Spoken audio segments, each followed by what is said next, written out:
Assalamualaikum warahmatullahi wabarakatuh. Alhamdulillahirabbil alamin. Wassalatu wassalamu ala asyrofil anbiya'i wal mursalin wa ala alihi washabbihi ajmain. Amma ba'du.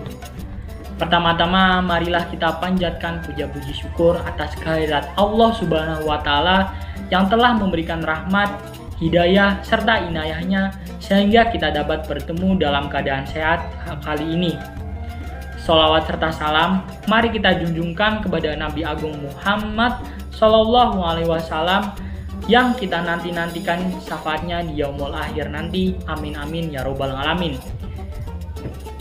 Pada kesempatan kali ini saya Fahreza Rehan NIM 20171021137 akan menjelaskan tentang bahaya meminum minuman keras yang terangkum dalam 3 ayat dalam Al-Quran.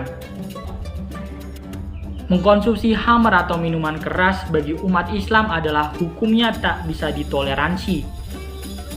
Mengkonsumsi minuman keras atau miras adalah perbuatan haram dan dilarang.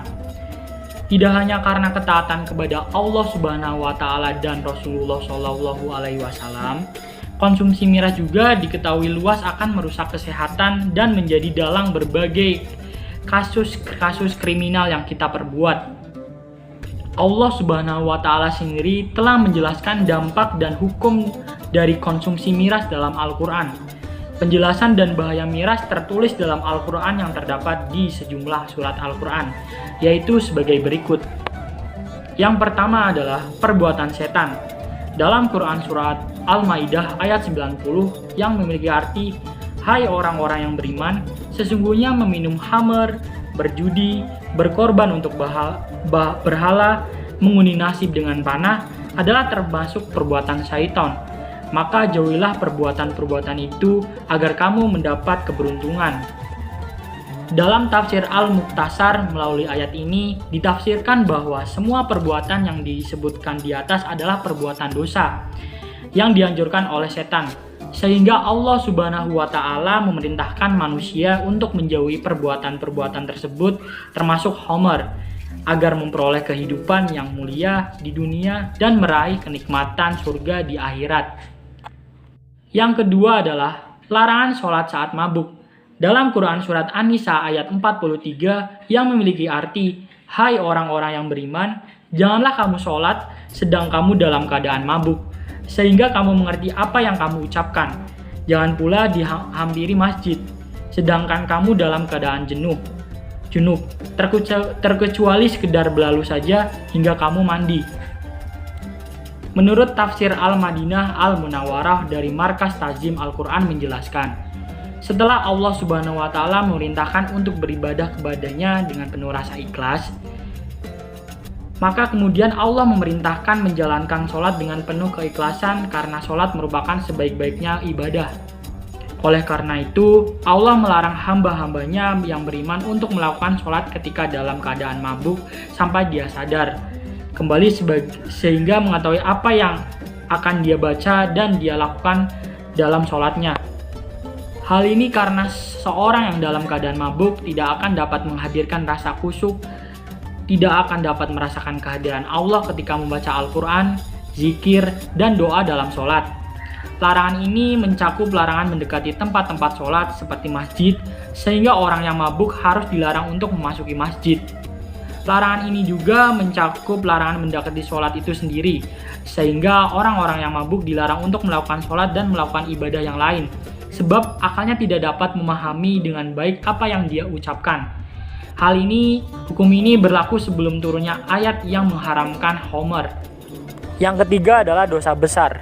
Allah Subhanahu wa taala berfirman dalam Quran surat Al-Baqarah ayat 219 yang berbunyi, "Bismillahirrahmanirrahim. Yas'alunaka 'anil khamri wal maisir.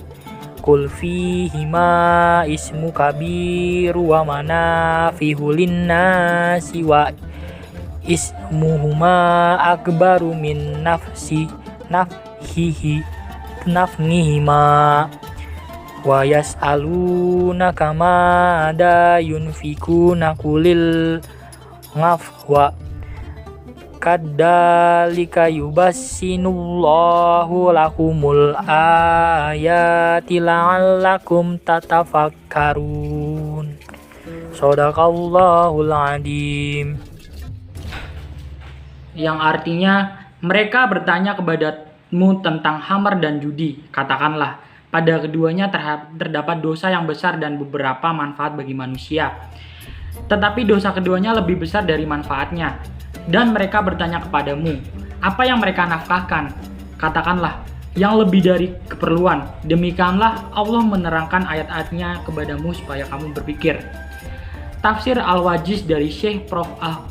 Wahbah Az-Zauli menjelaskan, mereka bertanya kepadamu tentang hukum khamar, yaitu air anggur yang difermentasi, dan judi atau khamar adalah jenis judi bangsa Arab dengan menggunakan azlam, yaitu potongan kayu yang mereka gunakan untuk berjudi dengan cara tertentu di atas daging unta.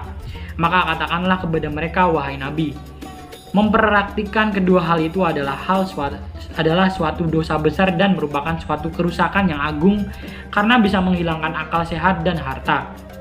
Dalam keduanya itu ada manfaat ekonomi yang sangat kecil. Manfaat khamar yaitu keuntungan dalam menjualnya, dan manfaat perjudian itu bagi orang fakir. Dan dosa keduanya itu lebih besar daripada manfaatnya, karena tidak ada kebaikan yang bisa sepadan dengan kerusakan akal karena khamar, kerusakan perjudian yang bisa membahayakan harta, memberi permusuhan, dan mendekatkan diri kepada kefakiran. Mungkin hanya itu yang saya bisa jelaskan tentang bahaya tentang khamar yang ada dalam Al-Quran. Kurang lebihnya mohon maaf. Billahi wal hidayah.